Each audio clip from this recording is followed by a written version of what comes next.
Sebastián, por estar con nosotros en esta tercera sesión de trabajo del seminario taller interinstitucional itinerante, construcciones, reconfiguraciones de la complejidad, la transdisciplinariedad y el desarrollo sostenible. Nuestra parte del seminario, como todo el mundo conoce, tenemos un objetivo que a lo largo de las 8 sesiones pretendemos desarrollar y tiene que ver con toda una serie de marcos plurireferenciales que nos permitan justamente a través de diversos enfoques, diversos campos, diversos escenarios, diversas temáticas, involucrarnos en una serie de enfoques, en elementos que nos permitan avanzar en la discusión teórica, metodológica y por supuesto de análisis en términos de las relaciones con nuestras categorías básicas, que son la complejidad, la transdisciplinariedad y el desarrollo sostenible. Los elementos que identifican a este sujeto integral concluyen en varios elementos: la docencia, la investigación y el proceso de formación. En el ámbito metodológico, un elemento central es la problematización. Y para ello, uno de los autores centrales es nuestro queridísimo doctor Hugo Semmelmann, que a través de su enfoque intenta que los sujetos no solamente situemos una mirada, nos situemos frente a una serie de elementos que nos permitan significar y a partir de ello rescatar una serie de elementos de realidad a través de sus propiedades, sus aspectos esenciales, construir relaciones no solamente teóricas, sino nociológicas. Y dice: a mayor riqueza de problematización, mayor riqueza categorial. Y a mayor riqueza categorial, mayores posibilidades de teorización. La formación del sujeto integral, considerada como base de los cuerpos teóricos a través de Morin, de Nicolescu, de Semmelmann y de Wilber, son los 4 referentes fundamentales como conceptos orientadores a través de esta complejidad, transdisciplina, problematización e integral, la categoría de articulación central, lo que constituye al sujeto integral.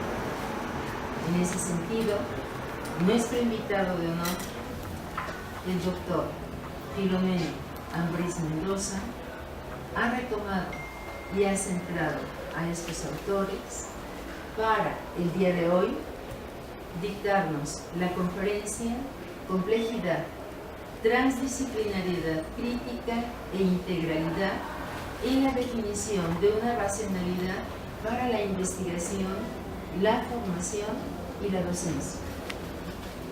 Nuestro ponente tiene una larga trayectoria y una formación que seguramente voy a dejar varios de los elementos que le han permitido llegar a esta configuración teórica y epistemológica, y le ofrezco una disculpa que solamente referiré algunos. El doctor posee un doctorado en términos de modelos didácticos y nuevas tecnologías de la información y la comunicación en la formación de maestros. Su disciplina en educación de las tecnologías de la información y la comunicación a través de la Universidad de Jaén en España.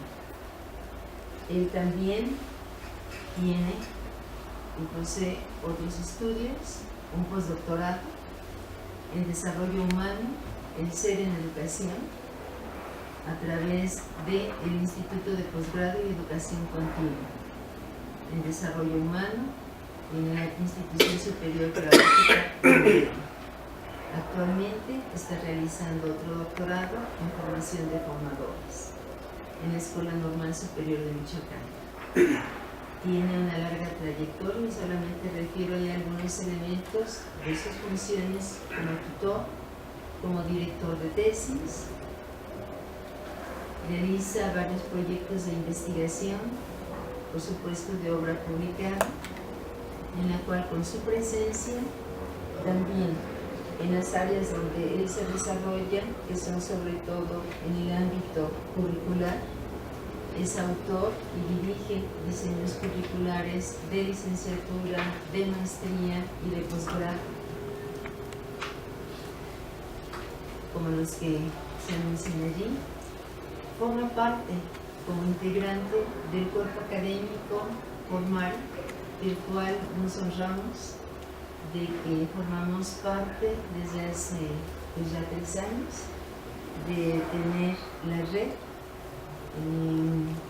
que a través de ellos es una posibilidad de que podamos construir en paralelo, de que podamos avanzar en términos de otros ámbitos como el que ustedes podrán ahí leer, en un ámbito que pues a través del trabajo docente y otros campos el doctor Ambris nos ha permitido generar una serie de perspectivas en términos no solamente de la modalidad escolarizada, sino virtual, y sobre todo en el ámbito pues, que nos interesa, que es la investigación.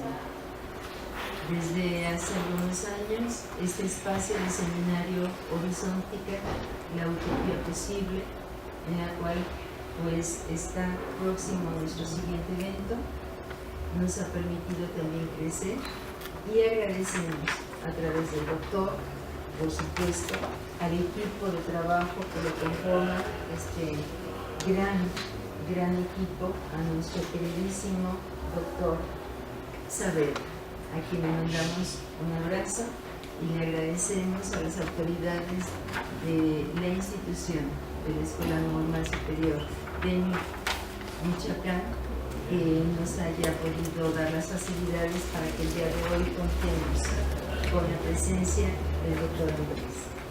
Le damos la más cordial bienvenida a la Escuela Normal Superior de México y le agradecemos su presencia, doctor. Muchísimas gracias. Sí. En primer lugar, quiero agradecer a la Escuela Normal Superior de México, y en especial a la doctora Nava, por haberme invitado a este seminario. Como lo acaba de mencionar, nosotros tenemos nuestro propio seminario Horizontica en los meses de febrero de cada año, al que están siempre invitados. Para mí es un orgullo estar en la Normal Superior de México. Le contaba al maestro Carlos que yo soy el nieto de esta escuela, porque la Normal Superior de Morelia se deriva de esta escuela. No tuve la fortuna de estudiar, porque cuando yo iba a ingresar a esta escuela se desgregó en todo el país. Nos tocó afortunadamente una subsede. Entonces soy como el nieto que viene a casa y viene a conocer a toda la familia que se quedó acá en casa. Y quiero decirles que reconocemos este hecho histórico, que nuestro himno, compuesto por un maestro que estudió inglés aquí, el maestro Jiménez, dice 15 fresnos testimonian tu pasado. Y me preguntan mis alumnos, ¿qué dice? ¿Por qué eso? Y ya les digo, la Normal Superior estuvo en Fresno 15, en la Ciudad de México, etc. 100 Aquiles ya develan tu simiente. 100 Aquiles, 100 docentes como Aquiles Vela. Y les presumo que soy el que dirige ese canto. Incluso invito al maestro Jiménez para que cante, porque él canta en un coro polifónico en Morelia. Él tiene una voz excepcional. Y lo invito, y él le encanta que yo le dirija. Incluso un tiempo quiso mover el movimiento marcial del himno y hacerlo más lento, y lo dirigió una vez y como que durmió a la gente y no se la valieron. Y me dice, sigue dirigiéndolo tú. Y yo con mi voz ronca y fea, dice, así está bien, porque tú eres el que le has impulsado mucho. Y en cada acto se canta al final el himno a la escuela, donde reconocemos nuestro origen. Esto es nuestro origen, y soy el hijo que no conocían, el nieto que no conocían, ya algunos ya me conocían.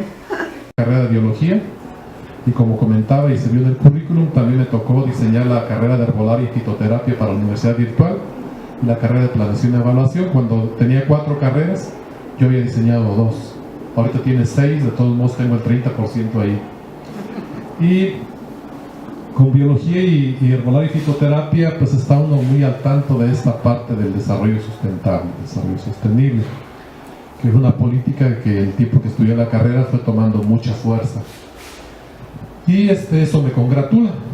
Pero quiero decirles también que tantas veces que interactuamos con el doctor Zemelman, ninguna más rica que acompañarlo directamente en todos sus recorridos al aeropuerto, a llevarlo, traerlo y demás. Porque allí me regalaba una conferencia de los minutos que duraba el viaje, exclusiva para mí. Y en una ocasión llevé a mi hijo y lo escuchó en la conferencia, y lo escuchó acá y empezó a grabar mi hijo. Y le llamó la atención, por el cansancio y la edad seguramente, cómo se fue quedando dormido. Y en unos minutos despertó y siguió con el discurso. Tal vez nada más lo elaboró, lo reelaboró y siguió. Y después me decía muchacho, me mandas por favor, haces algunas notas de lo que platicamos y me las mandas. Y se las mandaba. Y él hacía lo suyo. Luego en los eventos iba por él y me decía, muchacho, ¿cómo ve el evento? ¿Va bien? No. ¿Qué han dicho? Fulano tal dijo esto, lo otro. Y él iba haciendo su mapa semántico. Y al llegar a la conferencia tenía una visión completa del evento. Una lucidez en la que podíamos traducirle a escrito, que de hecho lo hicimos, todas sus conferencias, y muy poco se les tenía que hacer para ponerles una coma siquiera. No pretendo, sí quisiera, pero no puedo alcanzar la lucidez que tenía el doctor Hugo Zemelman. Cuando estuvimos en un evento en Sinaloa, nos dijeron que había muerto, y para nuestro orgullo en el mismo CREFAL que tanto le gustó trabajar él. Aprendimos de él la visión crítica, esta teoría que ha tenido muchos que la han sustentado, pero él le dio una dimensión muy grande porque llegó a construir una epistemología de la crítica. Con Edgar Morán, ya en directo no hemos podido verlo por su alcanzada edad, y aquí en Wilder en los últimos años, cuando empezamos un poco en el asunto del yoga, en mis años de sabático nos dedicamos a esta práctica y empezamos a descubrir una beta grande de desarrollo humano, que después concluí con el postdoctorado en desarrollo humano integral del ser, desde la educación. Y que Wilber nos da la visión de una teoría integral, de esa manera: la crítica y la problematización, la complejidad, la transdisciplina y la teoría integral forman una estructura muy sólida a nivel de una nueva racionalidad. De esa manera los estoy integrando como una nueva racionalidad. Estoy poniendo al sujeto al sujeto integral en el centro. Y esa vieja discusión de que la docencia, la investigación y la formación eran 3 cosas muy separadas y que no tenían que ver una con la otra, yo recuerdo que la discutíamos con los grupos de la UNAM, con la doctora Marisca, entre otros, y al final también con Díaz Barriga. Al final asumimos que dependía de cómo hacer la investigación y cómo vincularla a la formación y cómo hacer la docencia para integrarlas. Pero con las ideas, con las teorías y los cuerpos teóricos de estos 4 gigantes, hemos tenido la posibilidad de hacer una integración. Y de esa manera, pensar que podemos hacer una propuesta, una estrategia de investigación integral, que podemos hacer una propuesta de formación integral y que podemos hacer una propuesta de docencia transdisciplinar. Ahí está la tríada cerrada, y ahí están los cuatro fantásticos que nos dan un soporte ontológico, metodológico, epistemológico suficiente para poder construir conocimiento, nuevos conocimientos en las ciencias humanas. no el conocimiento científico de las ciencias, que está estructurado en la idea positivista, con el método científico y con todo su andamiaje conceptual y metodológico para poder realizar el conocimiento, producir el conocimiento. Ahora tenemos la posibilidad de nuevos marcos para generar otras formas de conocimiento y reconocer que el conocimiento científico tiene lo suyo, pero no es la única forma de conocimiento. Ahora tenemos posibilidades de nuevos conocimientos con la misma validez que lo pueda tener el conocimiento científico. Entonces ya no nos asusta el asunto de que nos digan, y con esa investigación vas a generar un conocimiento científico. No nos asusta decirles no. Entonces, un pseudoconocimiento o ideas locas o cualquier cosa, no. Conocimiento transdisciplinario. De la disciplina hemos transitado a la ciencia ha transitado de la disciplina a la interdisciplina y estamos en la fase de la transdisciplinariedad. Disciplina, interdisciplina y muchas otras formas de disciplinaridad en este estadio intermedio, y ahora en la transdisciplinariedad que Basarab Nicolescu y todo un equipo grande desde ese seminario que, como me lo imagino, convocó Piaget y que subsidió la OPE y que le iban a llamar incluso seminario sobre transdisciplinaridad, y la OPE no les permitió que se llamara así, pero ahí surgió el concepto de transdisciplinaridad para indicar algo más allá, lo que está en y entre las disciplinas. Después Nicolescu asume la siguiente acepción, la acepción de más allá de las disciplinas. ¿Y qué hay más allá de las disciplinas? Más allá de las disciplinas, no como el caso de las tortugas, hay más tortugas, ¿no? Más allá de disciplinas hay más disciplinas. Más allá de la disciplina hay campos de la realidad, y esos campos de la realidad nos proporcionan elementos, contexto para producir, para entender, para resolver problemas, para producir conocimiento. El conocimiento no puede limitarse a una disciplina. La realidad es mucho más amplia que una sola disciplina. Muchos problemas de la actualidad no se pueden resolver con una disciplina. Necesitan de la interdisciplinariedad, de la multidisciplinariedad y, en el mejor de los casos, de la transdisciplinariedad. Estamos viendo también un movimiento muy importante que impulsa Ken Wilber desde Estados Unidos, y que hemos seguido ya las prácticas muy concretas con Terry Patel, práctica integral de vida.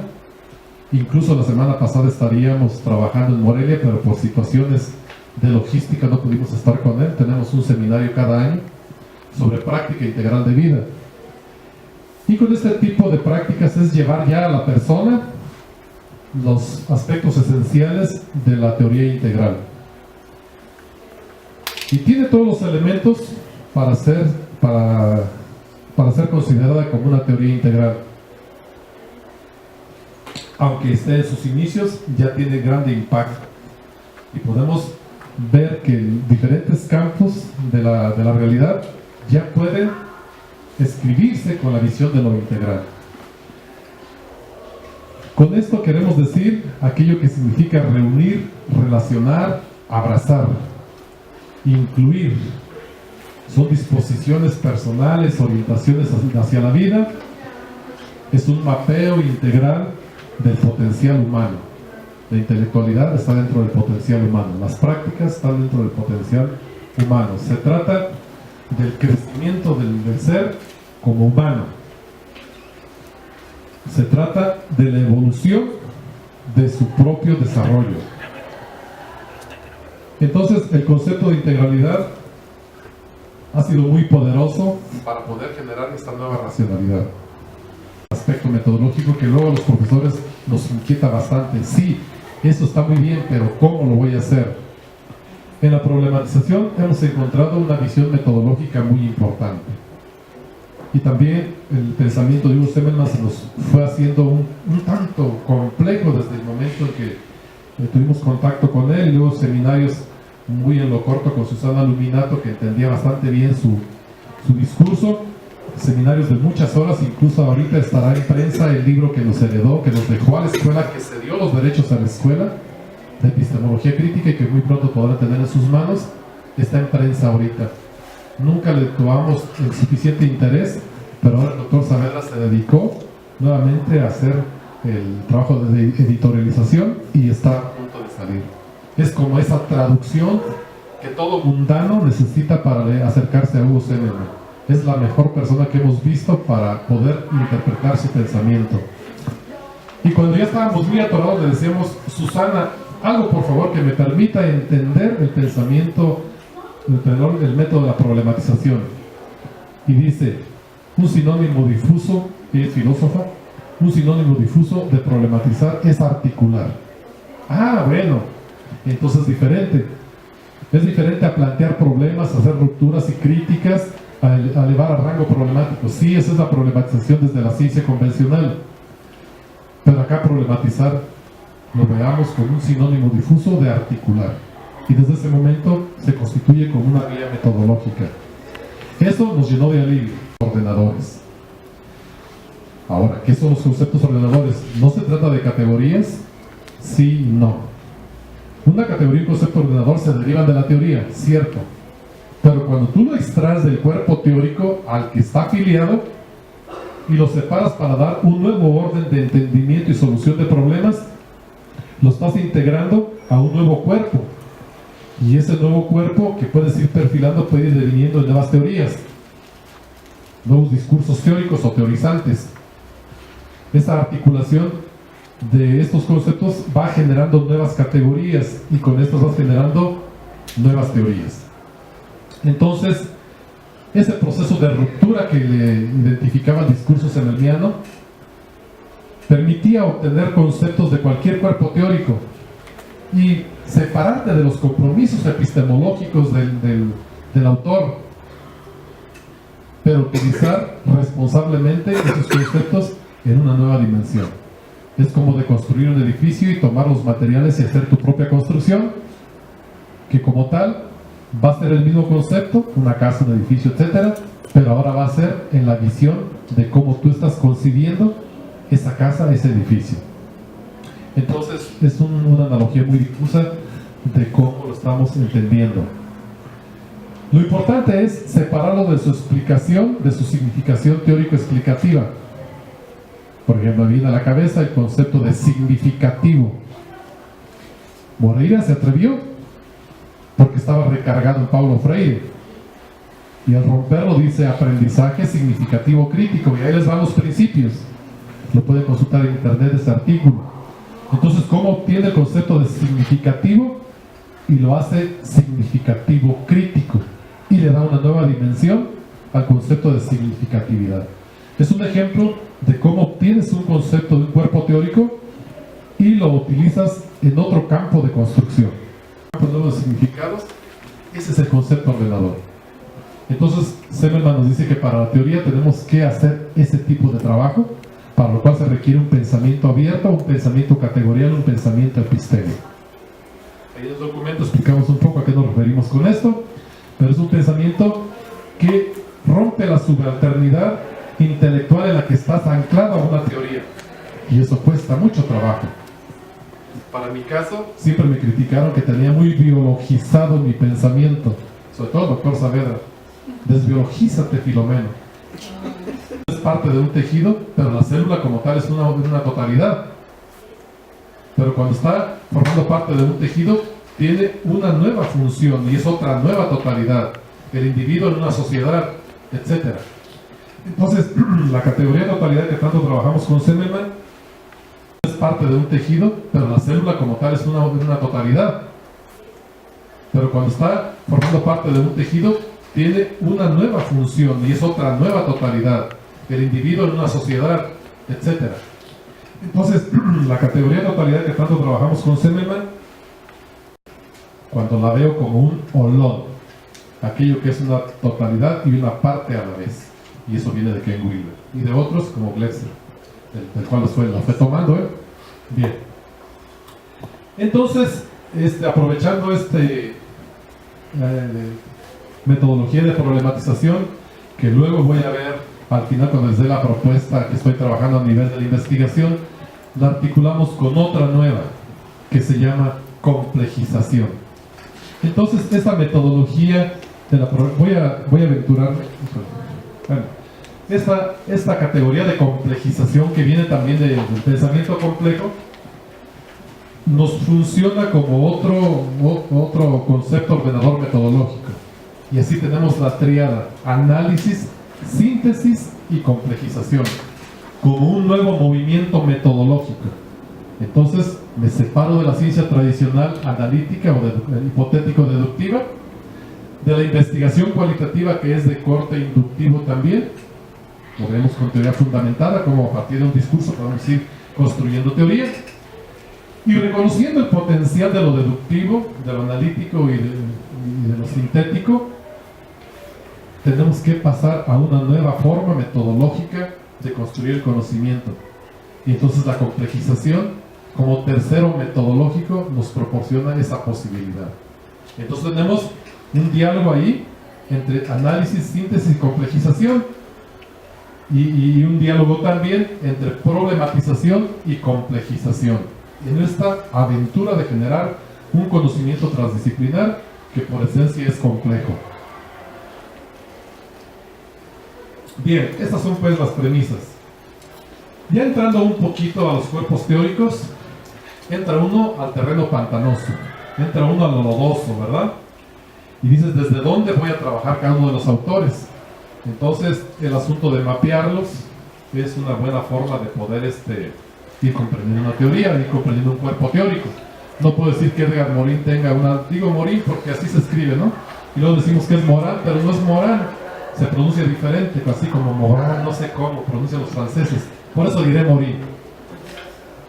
Y al momento de mapearlo, estoy mapeándolo con bucles.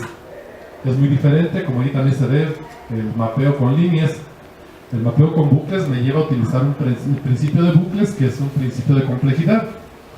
Y ahorita vemos que esto nos da una posibilidad de poder leer un mapa que yo estructuro sobre ciertos conceptos. En el método, el libro 4, podemos encontrar la referencia de estos conceptos. No solamente el método libro 4, como el 2 o cualquier otro. Finalmente, cuando ves a Morán, tendrás que ver todos los libros. Mostrando aquí. Bien, Morán le entra a esa vieja discusión de la relación cerebro-espíritu, de esa vieja discusión de separación de mente-cuerpo.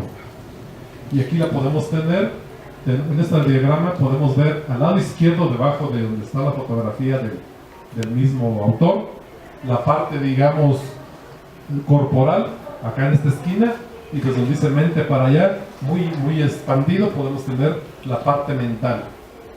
Y ahí tenemos integrado mente-cuerpo. En este cuadrante inferior izquierdo, donde tenemos la relación cuerpo-cerebro, cerebro-espíritu y cerebro-espíritu-cultura. Los estoy relacionando muy a propósito con una nueva lógica, con una nueva forma de articular los conceptos con la finalidad de que nos digan algo diferente. Se llama lógica de tercero incluido, que enseguida abordaré con Nicolescu. Quiere decir que en ellos A está relacionado con no A. O sea, espíritu no es cerebro, ¿sí? Pero existe un tercero incluido que en otro nivel de realidad nos integra. Y ahí la categoría de integración, que nos integra y les da un nuevo significado, un nuevo sentido, pero tiene que estar en otro nivel de realidad. Entonces la cultura cubre esa función, o según si tomamos cerebro-cultura, lo será espíritu, y si tomamos espíritu-cultura, lo será cerebro. Siempre que ubiquemos en otro nivel de realidad, sea cual tú determines, teniendo claro que es un nivel de realidad, y enseguida lo vamos a tocar con Nicolescu, se genera una visión de continuidad, de viabilidad de esa tiara que estás tú articulando. De esa manera tenemos conocimiento que se construye de estas nuevas relaciones de una manera diferente. Decía, ¿no? Este problema que que de Descartes tomaron mucho en cuenta y que dividió, al menos en el caso de Descartes, dividió el mundo en esa dualidad. Este asunto de la dualidad se trabaja mucho en teoría integral. Cuando nosotros intentamos entender la realidad, lo primero que hace nuestro cerebro es dualizar. Cerebro, espíritu, blanco, negro, día, noche, y el cerebro dualiza para poder entender. Pero es una forma en la que nos fueron educando. Lo que está proponiendo Ken Wilber es por qué no integras para poder entender en lugar de dualizar. Dualizar significa separar, día y noche, está separando. En lugar de eso, integra. Cerebro, espíritu, cultura. Solo la cultura, en el marco de la cultura, la relación cerebro-espíritu tiene sentido. Bien, Morán está hablando de dos conceptos importantes. Computación, como el proceso en el que hay relación de neuronas con neurotransmisores, aquello que es anatómico y funcional, pero está diciendo otro concepto, que es cogitación. Cuando entra el lenguaje, la lógica, reglas diferentes, el pensamiento que está marcado allá al centro, la cultura y el pensamiento está mediado por el lenguaje también. En este momento que tendremos reglas de sintaxis, de lógica, entonces se está cogitando. Y no es lo mismo computar que cogitar. Entonces la mente, a partir del lenguaje y el espíritu, cogita. Y uno de los emergentes de esta cogitación es el pensamiento, es la conciencia, es la inteligencia. Y cada uno con su respectivo significado, que enseguida lo tocaremos. La visión, ahora incorporamos ahí en la esquina superior derecha el concepto de realidad, que en esa diada que Semelman pues nos insistió bastante que tomáramos en cuenta el conocimiento y la conciencia, es decir, la conciencia como un siguiente nivel del conocimiento. Y dijo, y la ecuación no termina aquí. Conocimiento, conciencia, política, historia, es una ecuación mucho más grande. ¿Qué te ganas con conocer si te vas a quedar con eso, si no te va a permitir accionar tu realidad? Entonces necesitas pasar al siguiente plano, al plano de la acción, es la conciencia. Y después de esto, de la conciencia, sigue la política. Que eso sea la historia de tu vida. Conciencia, política e historia. Entonces la ecuación es más larga. Pero aquí nos limitamos a conocimiento, conciencia, que están vinculados con el pensamiento como tercero incluido. Esto en la visión de entender, de comprender, de hacer ruptura y de reconstruir la propia realidad. Esto le da nueva posibilidad al ser sujeto, que se construye desde el conocimiento, desde la conciencia, desde su pensamiento, desde la cultura, desde lo social, por la vía de ser sujeto, de reconocerse como sujeto individual y producir un emergente para el ser sujeto, la propia libertad, la libertad de pensar, de construir como una categoría política muy necesaria. Para el caso, Morin señala que el cerebro-espíritu desemboca en un dualismo colaborador o interaccionista, que acepta la realidad espiritual, efectúa sus operaciones con la cooperación de la realidad material. Entonces tenemos ahí dos realidades, la espiritual y la material. Una vinculada a cuerpo-cerebro y la otra vinculada a mente-espíritu. Dice que esta unidualidad compleja incluso ya no es dualidad, sino es unidualidad, es decir, esa dualidad unificada. Y es compleja cuando entra un tercer elemento, tercero incluido, que lo integra. Esa unidad compleja, cerebro-espíritu, o sea, cuerpo-mente, la vieja relación cuerpo-mente, se comporta de manera paradójica. Uno y otro son necesarios, pero también uno y otro son insuficientes. Por lo tanto, lo que más bien le identifica es una doble subordinación de uno al otro, más que una doble proliferación de uno sobre el otro, el cual depende de la cultura. Y este ha sido producción de la evolución social del ser humano. Y así, ahí tenemos la tríada cerebro, espíritu, cultura. Ya les traje del mapa general.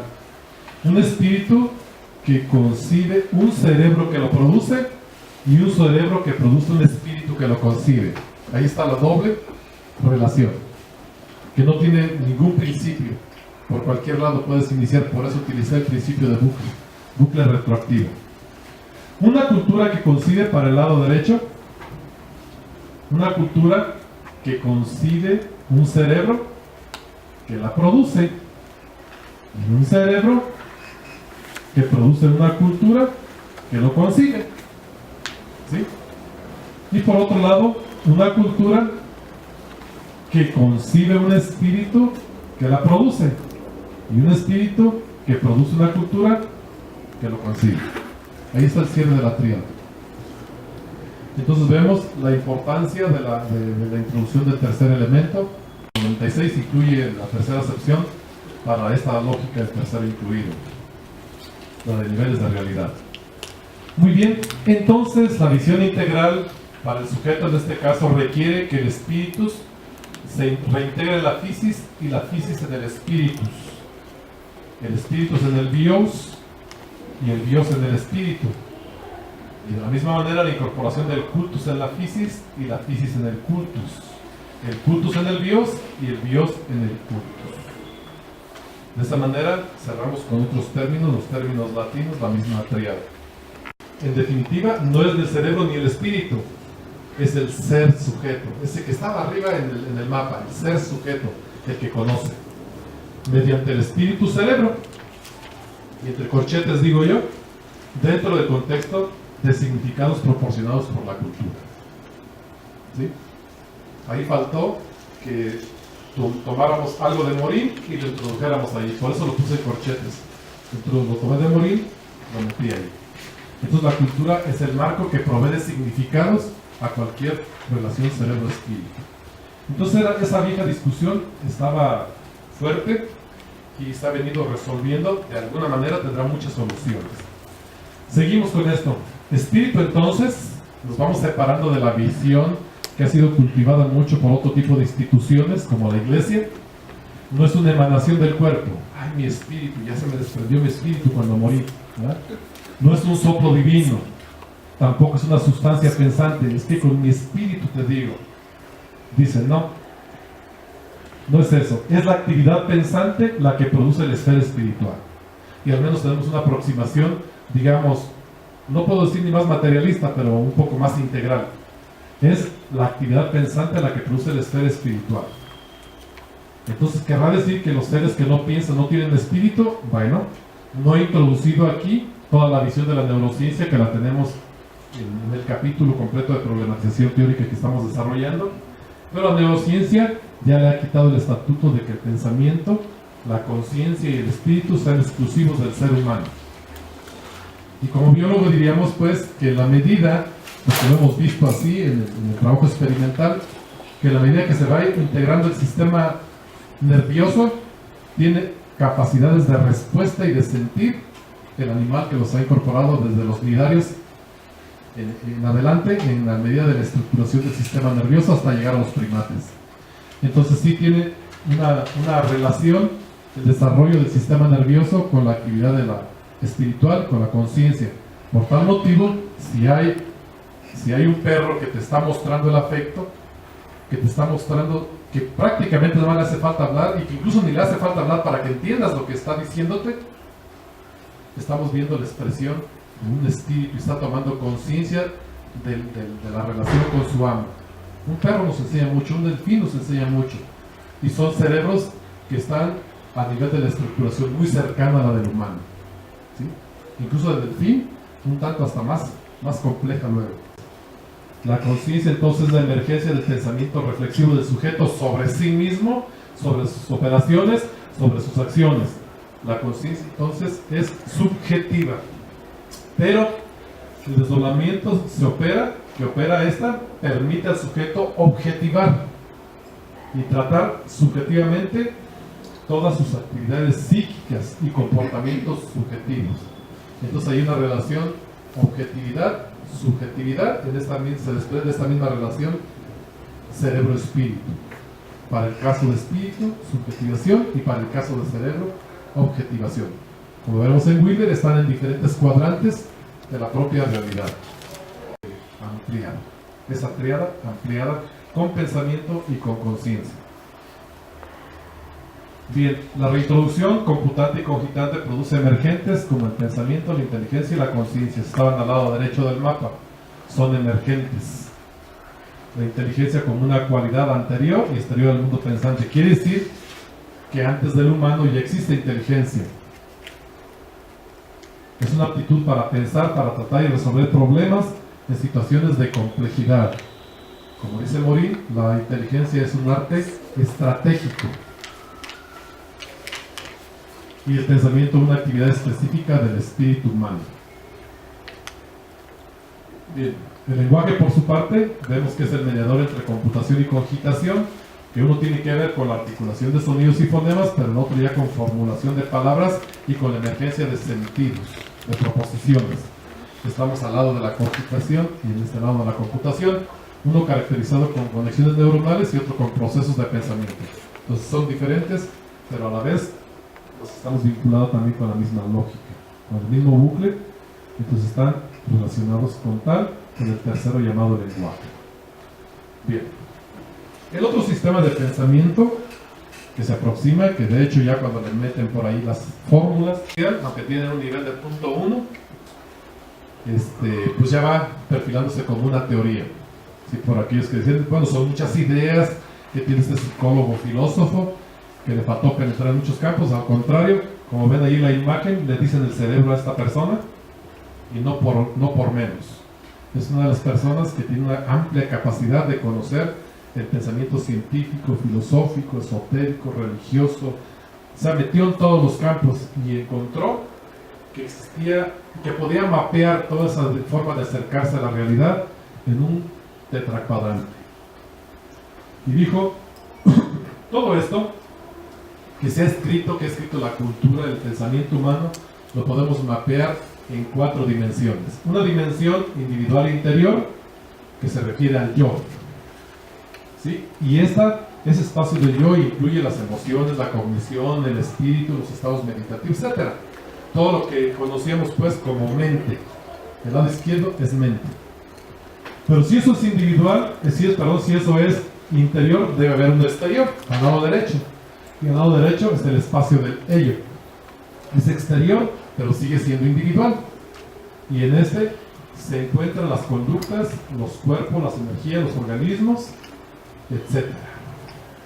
Es decir, todo aquello que son sistemas organizados de manera material. Al lado derecho y lo que es mente está al lado izquierdo, están separados. Está al lado derecho, entonces lo cultural está al lado izquierdo. Entonces también es una dualidad, lo social y cultural. Y esto corresponde no al espacio de lo individual, sino al espacio o a la realidad colectiva. De esa manera lo cultural es interior y colectivo, y lo social es exterior y colectivo. Con esas coordenadas sencillas, como esa con norte, sur, este y oeste, ahí dice allí, incluye todo y todo lo que le quieras poner. Sentimientos, cuadrante 1. ¿Quieres estudiar la sensibilidad cultural? Cuadrante 2. ¿Quieres estudiar la educación en cualquiera de sus formas? Cuadrante 4. Sistemas políticos, todos los sistémicos están del lado derecho, abajo. Cuadrante 3. Empezamos a numerar desde aquí. Ahí difiere sobre las coordenadas cartesianas. 1, 2, 3 y 4. Entonces Ken Wilber aquí hace una teoría del todo. Esa que los físicos andan persiguiendo allá dentro de la física para unificar lo micro y lo macro. Aquí lo macro y lo micro se expresan en lo meso. ¿Sí? Y hay con Wilber hay una forma de ver que lo macro y lo micro están integrados en un solo proceso y nosotros lo estamos viendo desde lo meso. Entonces, esta es como el aporte fuerte de Ken Wilber, y de allí, bueno, los conceptos que están identificándolos. Por ejemplo, los niveles de desarrollo y las líneas de desarrollo. Si yo quiero investigar la línea de desarrollo, y esa sería una línea de desarrollo como la flecha que estoy marcando ahí. Entonces, en esa podemos encontrar diferentes niveles o estadios de desarrollo que ya los psicólogos evolutivos han dicho hasta el cansancio. El mismo Ken Wilber en su psicología integral da una visión también de estadios. Si quiero ubicar el pensamiento de la misma manera, lo puedo ubicar como una línea en el cuadrante 1, pero si estoy estudiando cuestiones sobre educación, tengo que ubicarlos en el cuadrante 4. ¿Por qué hago esto? Porque cada uno de estos se escribe con diferentes metodologías. Cada uno tiene su interior, su dentro y su fuera. Tiene su dentro y su fuera. Y para cada uno de ellos existe una metodología. Entonces, una de las gracias de Williams fue integrar prácticamente todas las metodologías en el pluralismo metodológico integral. Pluralismo metodológico integral. Dice, si estás viendo la parte interior de la persona, pues trabájalo con fenomenología. ¿Y eso cómo lo puedes ver tú? Bueno, pues ve la relación del terapeuta y el paciente, y tiene que expresar lo que está dentro de sí en su subjetividad para que aquel lo pueda interpretar. Pero si aquel no dice nada, no hay posibilidad de saber qué pasa dentro del sujeto. Tiene que expresarlo, y el analista lo que hace es, desde afuera, ve su discurso, analiza su discurso, ¿verdad? Y si lo estamos haciendo acá, lo podemos hacer como ya lo hicimos con etnografía, desde adentro, perdón, desde afuera. Yo veo un grupo, veo su comportamiento, estoy tomando mis notas, estoy viéndolo desde afuera. Y cada uno tiene su dentro y su fuera. Igual allá de teoría sistémica, y allá todo lo que es la ciencia convencional está aquí. El estudio empírico. Ahí los tenemos. Los cuadrantes son las distinciones del cosmos. A esto le llama también, perdón por regresar, le llama las 4 esquinas del cosmos. Introduce la palabra cosmos con K, reintroduce de los griegos la palabra cosmos con K para referir al cosmos con C, que es lo material del universo como lo conocemos. ¿Sí? La vida, todo lo biológico. ¿Sí? La psique, incluso lo divino. Y la evolución viene desde el cosmos con C hasta lo mental, lo cultural, hasta lo mental y lo cultural, incluso lo divino. No lo excluye.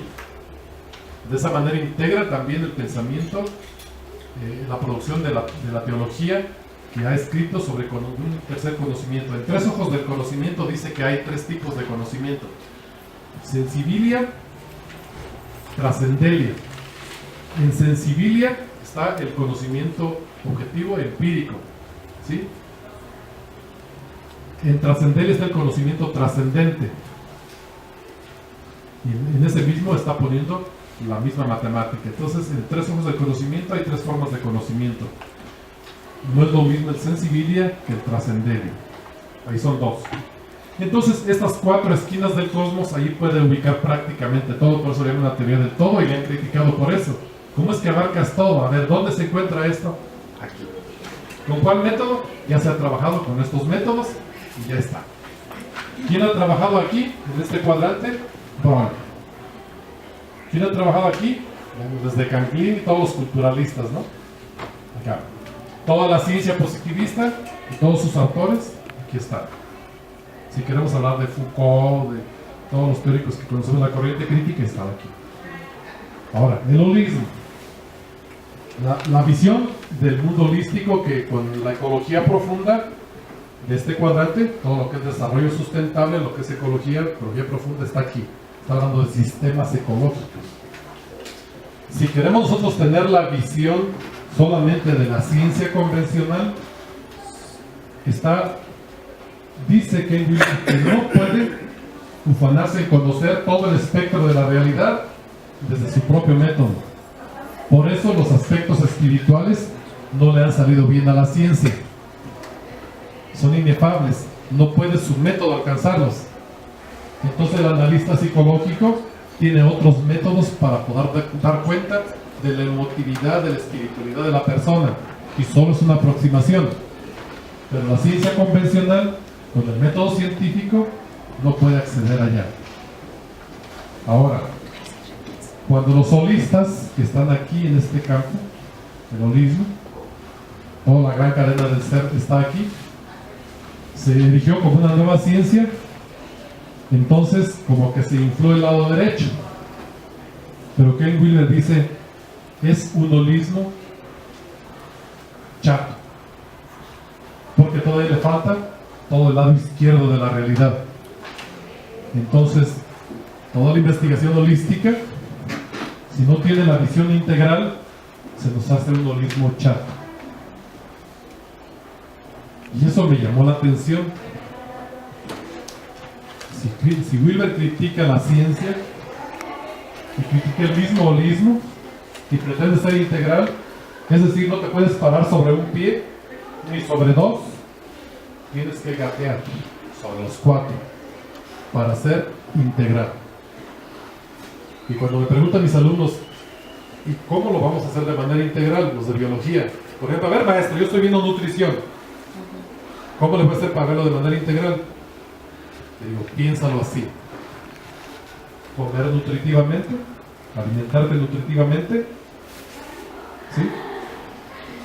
Comer atentamente, con atención plena, comer significativamente y comer sustentablemente. Entonces, estás en una visión de nutrición integral. Usualmente nos están diciendo que si tienes todos los nutrientes, todo lo que dice la ciencia de lo que necesita nuestro cuerpo, con eso es suficiente. Pero tú sabes que estás viendo una película de violencia, te va a doler el estómago cuando estés comiendo.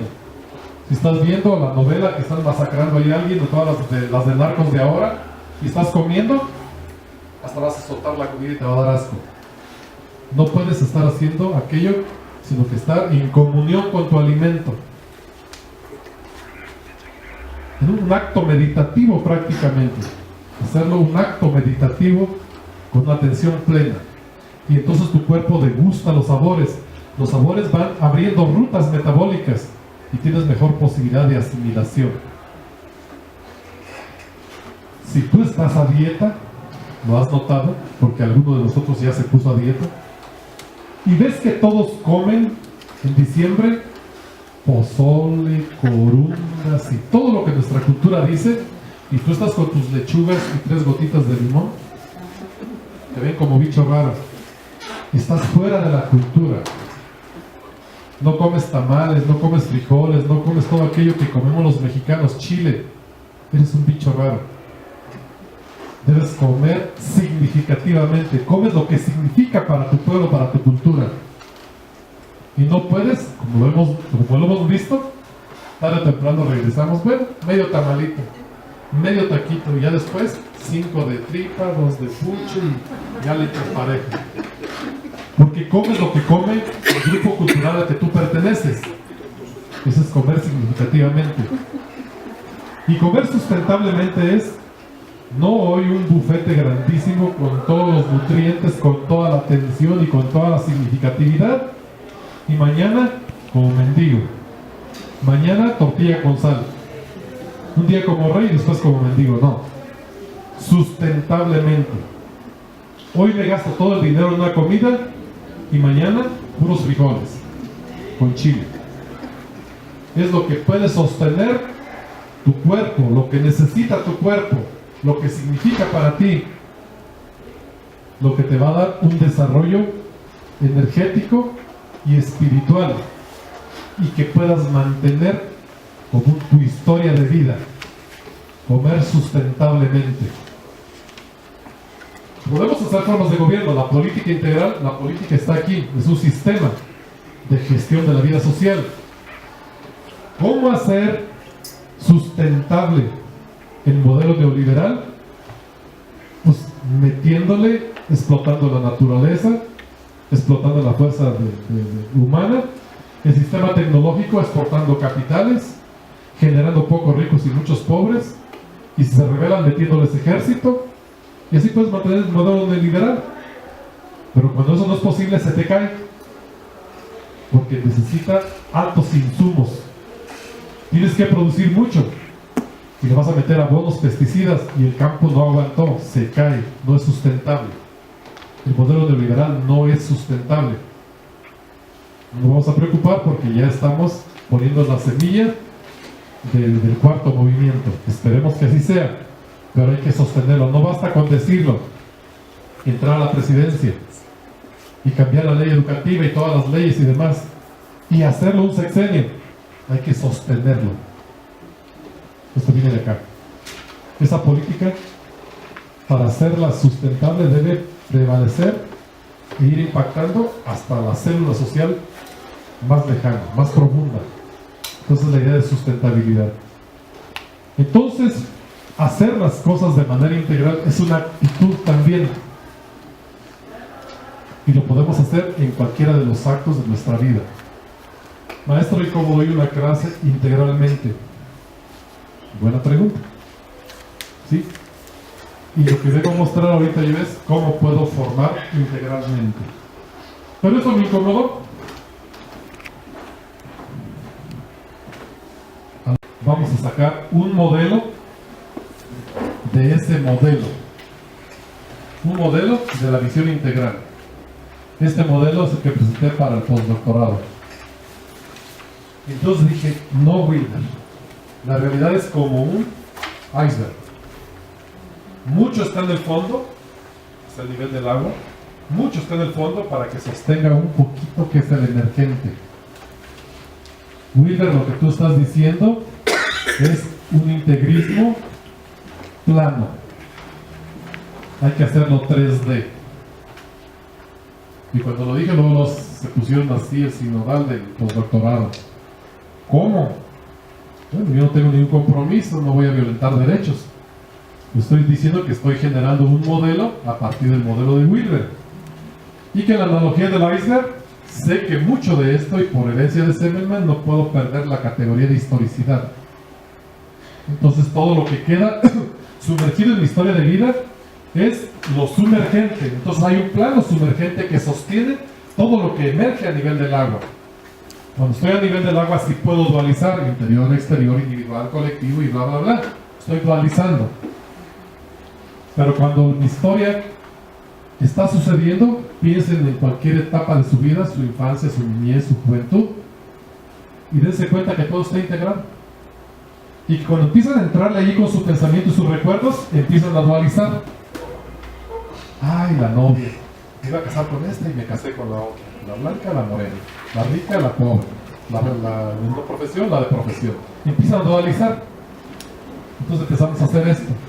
Pero esto sucede en el nivel 0.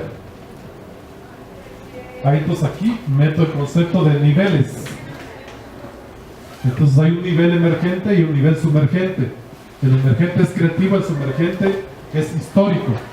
Y de esa manera, este modelo ya no es de 4, es de 6. 4, que respetamos la idea de Wilder, pero ponemos el cuadrante plano, al mismo tiempo cuadrante y plano, sumergente histórico, el quinto y el sexto emergente. ¿Por qué lo hago así?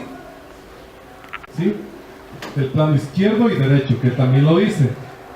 El plano de enfrente y el plano del fondo.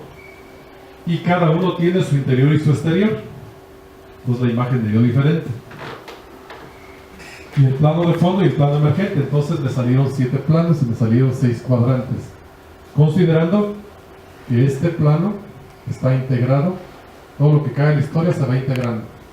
Queda como tu historia. Y lo que eres es por tu historia. Y cuando quieres recuperar este nivel, tu historia, tienes que hacer un proceso de reflexión crítica, una sistematización, para que puedan emerger como potencia. Acá está el futuro, acá está el pasado. Y lo que tenemos siempre es el presente continuo. Pero ese presente continuo tiene futuro como potencia y tiene pasado como experiencia. La experiencia la sistematizas y la conviertes en historicencia. Y rompemos la flecha lineal del tiempo. Hay muchas rupturas. Bien, en el escrito estoy describiendo los diferentes cuadrantes, lo que incluye los autores, y los diferentes planos, lo que incluye, para un poquito ir más a fondo.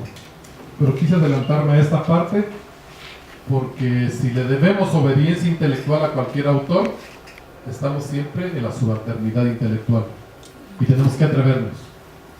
Si lo que hago sirve para algo, vale la pena, y si no, pues ya estaba así y así lo seguiremos trabajando y punto. Pero yo creo que nadie hace una teoría para que sea consagrada, cristalizada durante toda su existencia. La teoría es para usarse, y Semmelman nos dijo que hay que hacer uso crítico de la teoría, y una excepción de la crítica es la ruptura. Entonces, si rompo, reconstruyo. lo reconstruyo en otro nivel de estructuración. Tengo que hacer evolucionar esos modelos que nos han estado heredando. Entonces de ahí ya se deriva un nuevo modelo para entender la realidad. Un modelo que es el 6x7, o con 6x7, o con es omnicuadrante, omninivel, o también sistema operativo integral, SOI en inglés. Y le llamamos o con 6x7 o teoría integral para la formación. En un seminario, una especialidad que nos dio en Hermosillo, y luego nos vinculamos con México y empezamos a conocer la transdisciplina y a Nicolesco en particular. Le agradecemos a Nicolás Malinowski, que ha impulsado bastante esta situación, aunque políticamente sucedieron cosas y parece que ahorita está nuevamente en Francia. Pero nos ayudó bastante, nos acercó a este nuevo pensamiento. Joaquín Barragán y muchos que le debemos de la universidad, grandes colegas, grandes amigos. Y es acercarse a otra institución y que te da una nueva visión de cómo ver las cosas y cómo entender las cosas y cómo operarlas. Recuerdo que con Joaquín decíamos, entonces, ¿qué es esta disciplina? Un método, una estrategia, una posibilidad, una forma de ver qué es. Y todavía decimos en aquel entonces, nadie sabe lo que es. Pero digo, bueno, lo veremos como una estrategia. Lo veremos como una estrategia. Bueno.